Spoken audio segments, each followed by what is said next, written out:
நாட்டுக்காக உழைப்பதற்கே அண்ணா பிறந்தார்.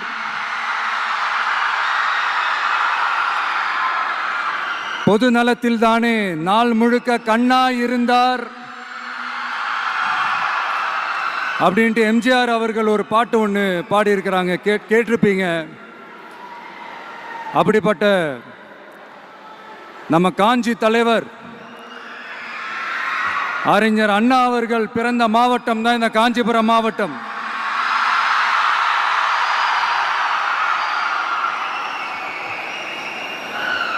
தன்னுடைய வழிகாட்டின்றதுனாலேயே தான் ஆரம்பிச்ச கட்சியினுடைய கொடியில அறிஞர் அண்ணா அவர்களை வச்சவர் எம்ஜிஆர்.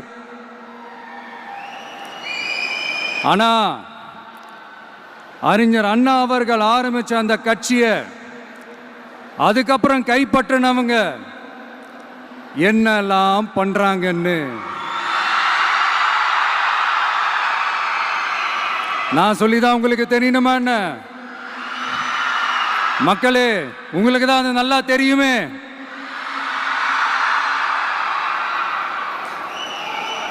தனிப்பட்ட முறையில் எங்களுக்கும் அவங்களுக்கும் எந்த பிரச்சனையும் கிடையாதுங்க. எந்த வாய்க்கா வரப்பு தகராறுலாம் எதுவுமே கிடையாதுங்க. அப்படியே இருந்தாலும் அது நம்ம கண்டுக்கவே போறது இல்லைங்க. தனிப்பட்ட முறையில் அவங்களுக்கு வேணா நம்ம மேல வன்மத்தோட இருக்கலாங்க. ஆனா நாமெல்லாம் அப்படி கிடையவே கிடையாதுங்க. ஆனா உங்களை என்ன நம்ம எல்லாரையும் பொய் சொல்லி நம்ப வச்சு ஓட்டு போட வச்சு ஏமாத்தினாங்கல்ல,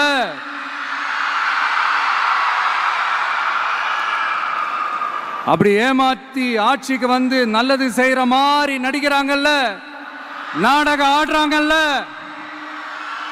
அவங்கள எப்படி நம்ம கேள்வி கேட்காம இருக்க முடியும்? அதனால அவங்கள நம்ம கேள்வி கேட்காம விட போறதே இல்லை.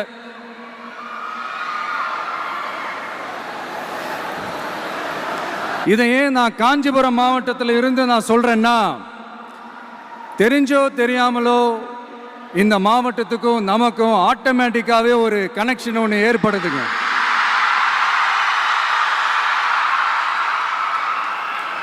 ஏன்னா நம்மளுடைய முதல் கள பயணத்தை தொடங்கினதே பரந்தூர்ல இருந்து தான். பரந்தூருக்கு போய் அந்த மண்ணில் நின்று அந்த மக்களுக்காக கேள்வி கேட்டதும் இதே அண்ணா அவர்கள் பிறந்த காஞ்சிபுரம் மாவட்டம் தான்.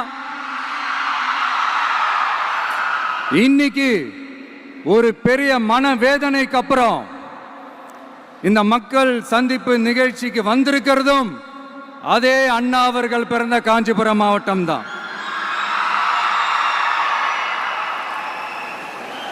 அதனால நமக்கு எல்லாமும் கொடுத்த நம்ம மக்களுக்காக எல்லா நல்லதையும் செய்யணும், அதுவும் சட்டப்பூர்வமாக செய்யணும், அங்கீகாரத்தோட செய்யணும், அதிகாரப்பூர்வமாக செய்யணும், ஒட்டுமொத்த தமிழ்நாட்டு மக்களுக்கும் செய்யணும், ஒரே மாதிரி செய்யணும், ஒரே எண்ணத்தோட செய்யணும்.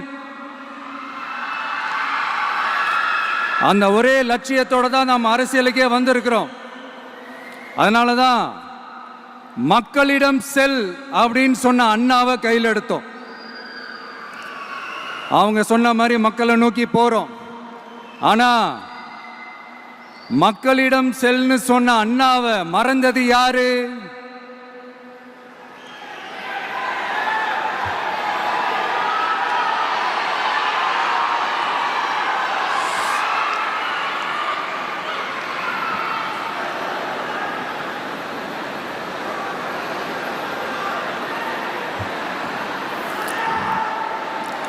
கொள்கையா?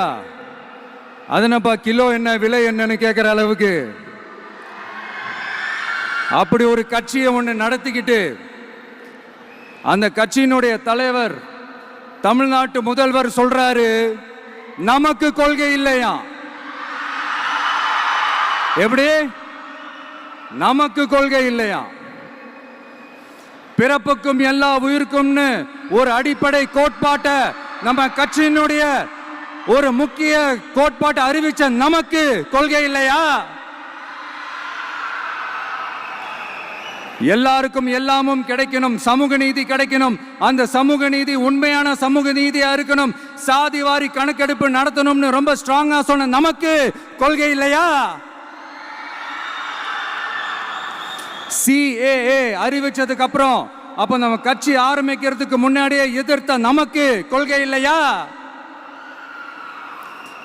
வகுப்பு சட்டத்தை எதிர்த்து உச்ச நீதிமன்றத்துக்கு முதல்ல போன நமக்கு கொள்கை இல்லையா? நீட்ட வந்தா ஒழிச்சிருவேன், நீட்ட வந்தா அழிச்சிருவேன், ஆட்சிக்கு வந்தவனே ரத்து செய்யறதே நீட்ட தான், அப்படி இப்படின்னு கதையெல்லாம் விடாம கல்விய மாநில பட்டியலில் சேர்க்கணும்னு சொன்னதோட மட்டும் இல்லாம அதுக்கு ஒரு இடைக்கால தீர்வை சொன்ன நமக்கு கொள்கை இல்லையா?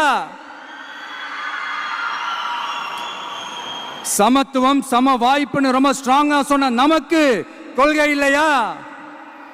இப்படி கொள்கையை வெறும் பேச்சில மட்டுமே பேசிக்கிட்டு எல்லா கொள்கையும் அண்டர் கிரவுண்ட்ல அடக்கி வச்சுக்கிட்டு என்னமோ இவங்களுக்கு மட்டும்தான் எல்லா கொள்கையும் குத்தகைக்கு எடுத்த மாதிரி. இவங்க கொள்கையே கொள்ளை தானே. எப்படி? இவங்க கொள்கையே கொள்ளை தானே. இதெல்லாம் மக்களுக்கு யாருக்கும் தெரியாதுன்னு நினைச்சிட்டு இருக்கீங்களா?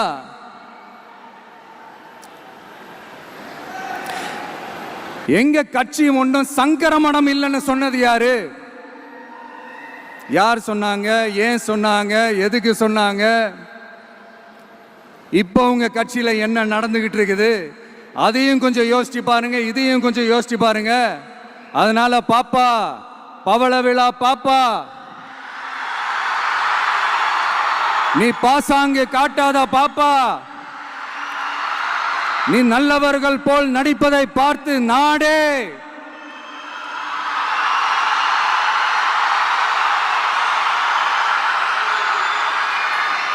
பாப்பான்னு சொன்னோம்.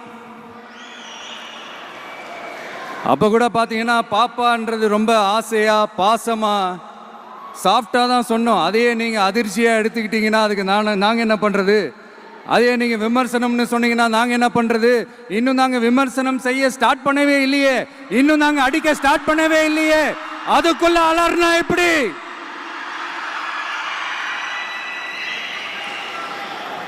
அதனால உங்க அரசவை புலவர்கள் யாராவது இருந்தாங்கன்னா கர்ச்சீஃப் எடுத்து அவங்க கண்ணீரை துடைத்து விடுங்கள். சரி, அது அவங்க பிரச்சனை, அவங்க பார்த்துக்கிட்டோம். நமக்கு எப்பவுமே மக்கள் தாங்க, மக்களுடைய பிரச்சனை பத்தி பேசுறது தான். இன்னைக்கு நம்ம காஞ்சிபுரம் மாவட்டத்துக்கு வந்திருக்கிறோம். இங்க மக்கள் ஃபேஸ் பண்ற அந்த பிரச்சனையை பத்தி நம்ம பேசி ஆகணும்.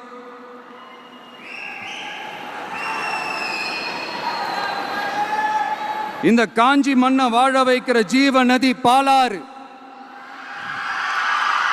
உயிர் நதி பாலாறு. இந்த மக்களோட உயிரோடவும் ரத்தத்தோடும் கலந்து ஓடுவது பாலாறு. அந்த பாலாறை இன்னைக்கு பெரியார் பெயரையும் அண்ணா பெயரையும் சும்மா பேருக்கு வச்சுக்கிட்டு ஆட்சி நடத்துறவங்க என்ன பண்றாங்க தெரியும்ல? சுரண்டிட்டாங்க, கொள்ளையடிச்சிட்டாங்க, நாசம் பண்ணிட்டாங்க, மோசம் பண்ணிட்டாங்கன்னு இன்னும் என்ன வேணாலும் சொல்லலாம். ஆக மொத்தம் அழிச்சிட்டாங்க. இதை நான் எதுவும் போற போக்கில் எதுவும் அடிச்சு விடலங்க, ஆதாரத்தோட தான் சொல்றேன். அனுமதிக்கப்பட்ட அந்த லெவலை தாண்டி 22,70,000 யூனிட் மணலை கொள்ளையடிச்சிருக்கிறாங்க. ஆக மொத்தம் இதுல அவங்க அடிச்ச கொள்ளை எவ்வளவு தெரியுமா? ரொம்பலாம் இல்ல, கம்மி தான். 4,730 கோடி. கம்மி தான் இல்ல?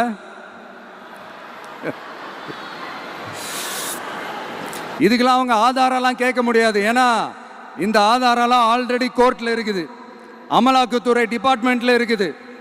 அந்த டிபார்ட்மெண்ட்ல வேலை செஞ்ச சில நல்லவர்கள் அவங்க அடிச்ச அந்த கொள்ளையெல்லாம் தாங்க முடியாம வெளியில சொன்ன அந்த ஆதாரங்கள், இதெல்லாம் சம்பந்தப்பட்டவங்களுக்கு இன்னும் நல்லாவே தெரியும். அதனால இது சம்பந்தமா ஆதாரங்களை கொடுலாம் அவங்க கேட்க முடியாது.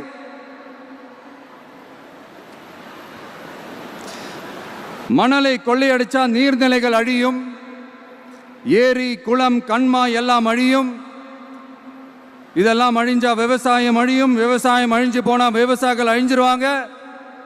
ஆக மொத்தம் நாம் எல்லாரும் மொத்தமா அழிஞ்சு போக வேண்டியதுதான். இப்படி மேலிருந்து கீழே வரைக்கும் ஒரு கட்சியை சிண்டிகேட் போட்டு கொள்ளையடிக்கிறத கேள்விப்பட்டிருக்கிறீங்களா மக்களே?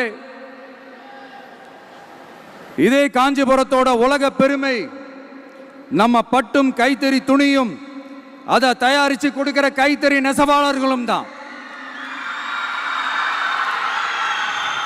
காஞ்சிபுரம் பட்டுன்னு சொன்னா உலகத்துக்கே தெரியும்.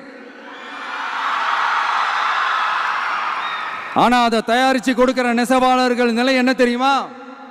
வறுமை, துன்பம், கந்துவட்டி கொடுமை. பட்டு கைத்தறிக்கு கூட்டுறவு சங்கங்கள் இருக்கு, பருத்தி கைத்தறிக்கும் கூட்டுறவு சங்கங்கள் இருக்கு. சுமார் 40,000 பேர் அதில் உறுப்பினர்களா இருக்கிறாங்க. அது போக சாய தொழில், தறிப்பட்டறை தொழில் இதை நம்பி 40,000 குடும்பங்கள் இருக்கு. ஆனா அவங்களோட ஒரு நாள் கூலி எவ்வளவு தெரியுமா? வெறும் 500 ரூபா தான். அதை கொஞ்சம் அதிகப்படுத்தி கொடுங்கன்னு போராடி போராடி பார்த்து ஒன்றும் நடக்கல. இதோட அவங்க கஷ்டம் முடிஞ்சுதா? வடகிழக்கு பருவமழை அந்த 500 ரூபா கூலிக்கு வேட்டு வச்சிடுச்சு. எப்படி விவசாயிகள் டெல்டா மாவட்டங்களில் மழையால் பாதிக்கப்பட்டாங்களோ, அவங்கள கண்டுக்காம எப்படி இந்த அரசாங்கம் கைவிட்டுடுச்சோ, அதே மாதிரி தான் நம்ம கைத்தறி நெசவாளர்களும் மழையால் பாதிக்கப்பட்டிருக்கிறாங்க. அடுத்து இந்த காஞ்சிபுரம் மாவட்டத்தோட பஸ் ஸ்டாண்டு 60 வருஷத்துக்கு முன்னாடி கட்டினதான். அண்ணா அவர்கள் ஆட்சிக்கு வந்தப்போ கட்டியிருப்பாங்க போல. அது இன்னும் புதுப்பிக்க கூட முடியாம கேட்டா என்ன சொல்லுவாங்க? அந்த லேண்டு வந்து கேஸில் இருக்குது. இல்லை, நான் கேட்குறேன், ஒரு கவர்மெண்ட்னால வேற ஒரு நல்ல இடத்தை தேர்வு செஞ்சு ஒரு பஸ் ஸ்டாண்ட் கட்டி தர முடியாதா?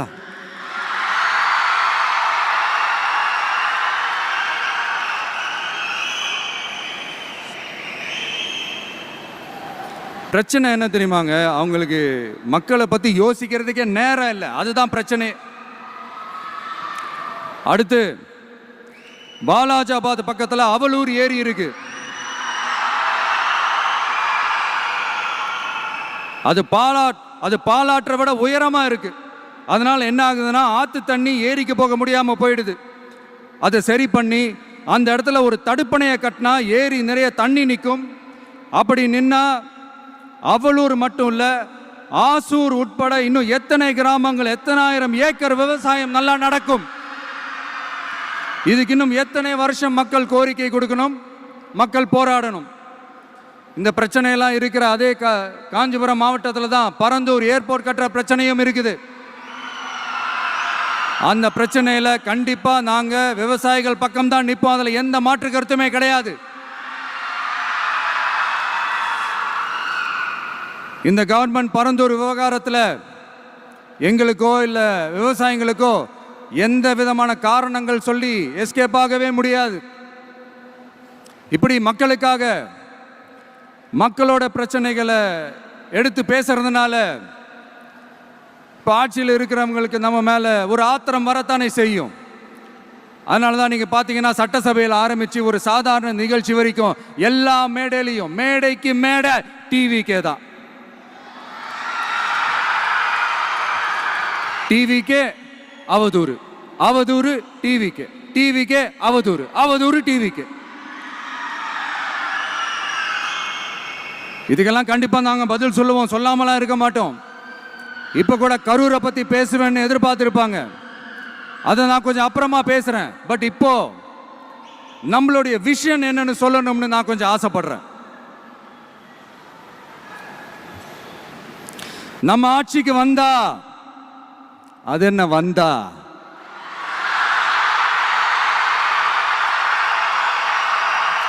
வருவோம். மக்கள் கண்டிப்பா நம்மளை வர வைப்பாங்க. மக்களுக்கான ஆட்சியை மக்களே விரும்பி வர வைக்கத்தானே செய்வாங்க. அப்படி மக்களால் அமைக்கப்பட போற நம் ஆட்சியில நம்ம என்ன செய்ய போகிறோன்றது அதுக்கான அந்த தேர்தல் அறிக்கையில் அதுக்கான விளக்கத்தை டெஃபினட்டாக கொடுப்போம். பட் அதுக்கு முன்னாடி ஒரு சின்னதாக லைட்டாக நான் கொஞ்சம் அதை சொல்லணும்னு ஆசைப்படுறேன். எல்லாருக்கும் நிரந்தரமான வீடு இருக்கணும்.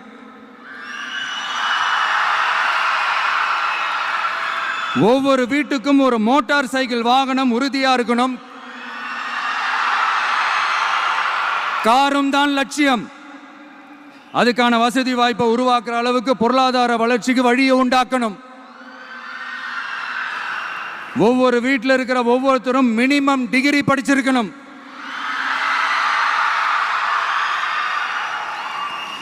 ஒவ்வொரு வீட்லையும் குறைந்தபட்சம் ஒருத்தருக்கு நிரந்தர வருமானம் கிடைக்கணும். அதுக்கான வேலை வாய்ப்பை உருவாக்கணும். அதுக்கு தகுந்த மாதிரி கல்வியில பாடத்திட்டத்தில் சீர்திருத்தம் செய்யணும். கவர்மெண்ட் ஹாஸ்பிட்டல்ஸுக்கு மக்கள் எல்லாரும் பயம் இல்லாம நம்பி போற மாதிரி மாத்தணும். பருவமழை காலத்தில் ஏற்படுற வெள்ளத்தால ஊரும் சரி மக்களும் சரி விவசாயமும் சரி பாதிக்கப்படாம இருக்கணும். அதுக்கு 4000 கோடி திட்டம்னு ஒரு உருட்டுனாங்களே,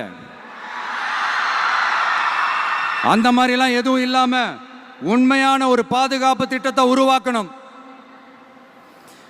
மீனவர்களோட, தொழிலாளர்களோட, நெசவாளர்களோட, அரசு ஊழியர்கள் மற்றும் ஆசிரியர்களோட கருத்து கேட்டு அவங்களுக்கான பாதுகாப்பு மற்றும் வளர்ச்சி திட்டங்களை உருவாக்கணும். உருவாக்குறது மட்டும் இல்லை, அதை செயல்படுத்தணும். முக்கியமாக இண்டஸ்ட்ரியல் டெவலப்மெண்ட்ஸில் கான்சென்ட்ரேட் பண்ணணும். எல்லாத்தையும் விட ரொம்ப ரொம்ப முக்கியம், சட்டம் ஒழுங்க ரொம்ப ஸ்ட்ரிக்டாக வச்சிருக்கணும். நம்மளுடைய அம்மா, அக்கா, தங்கச்சிகள், அவங்களுடைய பிள்ளைகள், குழந்தைகள் எல்லாருக்கும் பாதுகாப்பை, அதுவும் உண்மையான ஸ்ட்ராங்கான பவர்ஃபுல்லான பாதுகாப்பை உண்டாக்கணும். அண்ணா யூனிவர்சிட்டியில் நடந்த அந்த பெண்ணுக்கு நடந்த அந்த பிரச்சனை மாதிரியோ, இல்ல கோவையில் நடந்த அந்த கல்லூரி பெண்ணுக்கு நடந்த பிரச்சனை மாதிரியோ அதெல்லாம் நடக்க விடவே கூடாது.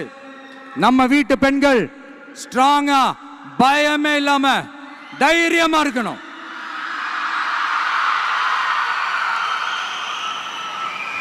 இதை எப்படி செயல்படுத்த போறோன்றது முன்னாடி சொன்ன மாதிரி நம்மளுடைய தேர்தல் அறிக்கையில் அதுக்கான விளக்கத்தை ரொம்ப டீட்டெயில்டாக கொடுப்போம். நான் சும்மா மற்றவங்க மாதிரி அவங்கள மாதிரி எல்லாத்தையும் அடிச்சு விட்டுட்டு ஏமாத்துற வேலையெல்லாம் இங்கே கிடையாது நம்ம கிட்ட. நான் மறுபடியும் சொல்றேன், நம்ம அரசியலுக்கு வந்தது உங்களுக்கு நல்லது நல்லது நல்லது மட்டுமே செய்யறது தான். எங்களுக்கு வேற எந்த அஜெண்டாவும் கிடையாது. அதனால தான் பார்த்தீங்கன்னா கொள்கை எதிரி யாரு, அரசியல் எதிரி யாருன்னு திட்டவட்டமாக சொல்லிட்டு அது வெளியே சொல்லிட்டு களத்துக்கு வந்திருக்கிறோம். அதில் எந்த விதமான குழப்பமோ எந்த விதமான ஊசலாட்டமோ எதுவுமே இருக்க போறதில்ல. இந்த விஜய் சும்மா எதையும் சொல்ல மாட்டான். ஒன்னு சொன்னா அதை செய்யாம விட மாட்டான். அது மக்களுக்கு நல்லாவே தெரியும். அப்புறம் ஒரு அதிசயம் சொல்ல முடியாது, இது ஒரு கண்டுபிடிக்க முடியாத ஒரு உண்மைன்னு சொல்லலாம். அது என்னப்பா, அது தற்குறியா?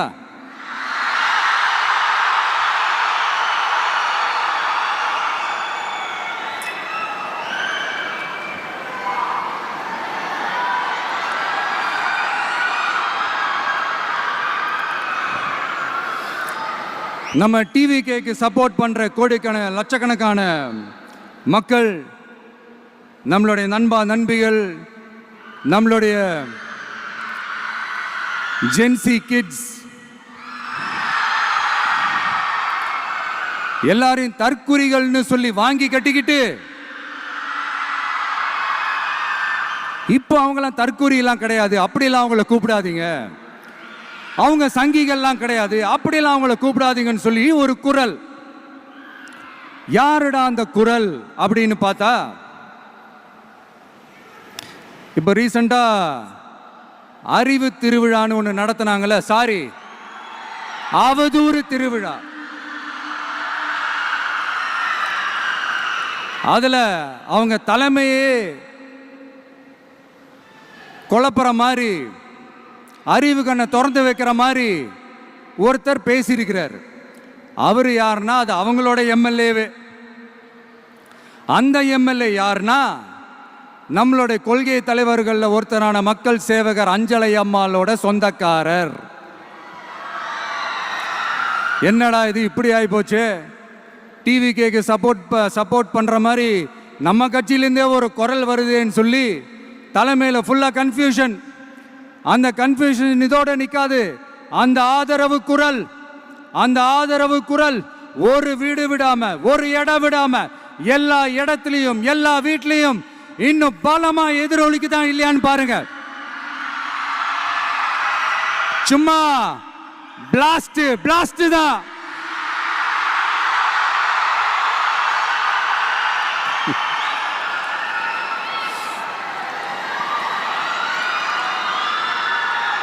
இது இன்னைக்கு நேத்தெல்லாம் நடக்கலைங்க. 1972 நடந்து முடிஞ்சிருச்சு. எப்போ எம்ஜிஆர் அவர்கள் கட்சி ஆரம்பிச்சாங்களோ அப்பவே அது ஒரு கூத்தாடி கட்சி. எப்போ எம்ஜிஆர் அவர்களுக்கு பின்னாடி அத்தனை மக்கள் திரண்டு நின்னாங்களோ அப்பவே அது ஒரு கூத்தாடி கும்பல். நடிகர் கட்சின்னு சொன்ன ஒருத்தர் அதுக்கப்புறம் எம்ஜிஆர் கூடயே போய் சேர்ந்துட்டாரு. இன்னொருத்தர் இவரெல்லாம் ஒரு ரவுண்டு தாங்க வருவார், ரெண்டாவது ரவுண்ட்லாம் காணாம போயிடுவார்னு சொல்ல இன்னொருத்தர் அதுக்கப்புறம் போய் எம்ஜிஆர் கிட்டே போய் சேர்ந்துட்டார். ஸோ இந்த மாதிரி இவங்க 2 பேர் மட்டும் இல்லை, ஒட்டுமொத்த தமிழ்நாட்டு மக்களும் எம்ஜிஆர் அவர்கள் கூட தானே போய் சேர்ந்தாங்க.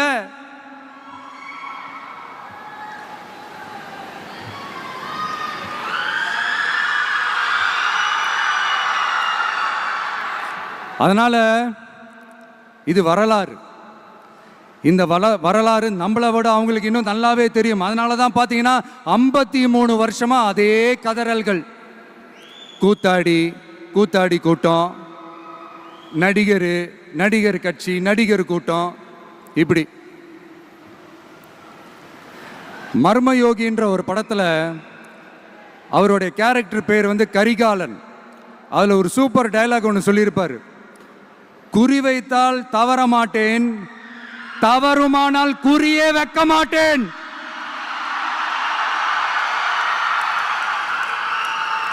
இதெல்லாம் யாருக்கு சொல்றோம், எதுக்கு சொல்றோம்னு புரிய வேண்டியவங்களுக்கு புரிஞ்சா நல்லா இருக்கும்.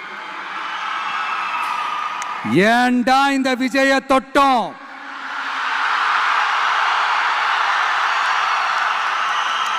ஏண்டா விஜய் கூட இருக்கிற அந்த மக்களை தொட்டோம் நினைச்சு ஃபீல் பண்ண போறீங்க.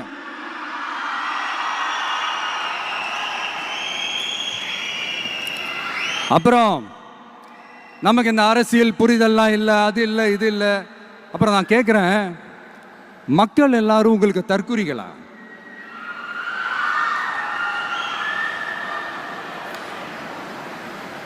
அதே மக்களோட ஓட்டு வாங்க போற நாம தற்குறிகள்னா அப்ப இவ்வளவு நாள் அதே மக்கள் கிட்ட இருந்தானே நீங்க ஓட்டு வாங்கிட்டு இருந்தீங்க.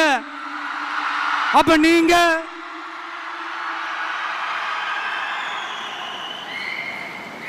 அந்த மக்களுக்கு நீங்க காட்டுற மரியாதையும் நன்றியும் இதுதானா? ஒண்ணு மட்டும் சொல்றேன், எழுதி வச்சுக்கோங்க. இந்த தற்குறின்னு சொல்றீங்கல்ல, இந்த தற்குறிகள்லாம் ஒன்னா சேர்ந்துதான் வாழ்நாள் பூரா விடையை கண்டுபிடிக்காத முடியாத அளவுக்கு உங்க அரசியலே ஒரு கேள்விக்குறியாக்க போறாங்க.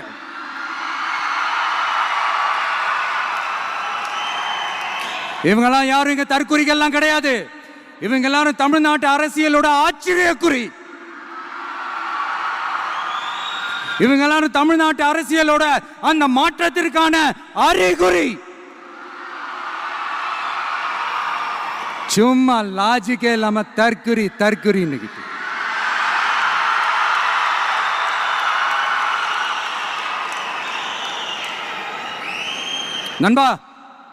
நண்பி,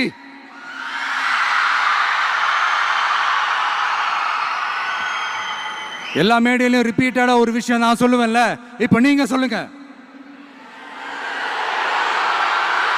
ஒண்ணு, இன்னொன்னு, ரிப்பீட். ஒண்ணு இன்னொன்னு, இந்த போட்டி எப்படி இருக்க போகுதுன்னா, மக்களோட மக்களா நிக்கிற நமக்காக மக்களே டிசைட் பண்ணி போறாங்க. My dear sir, my dear uncle,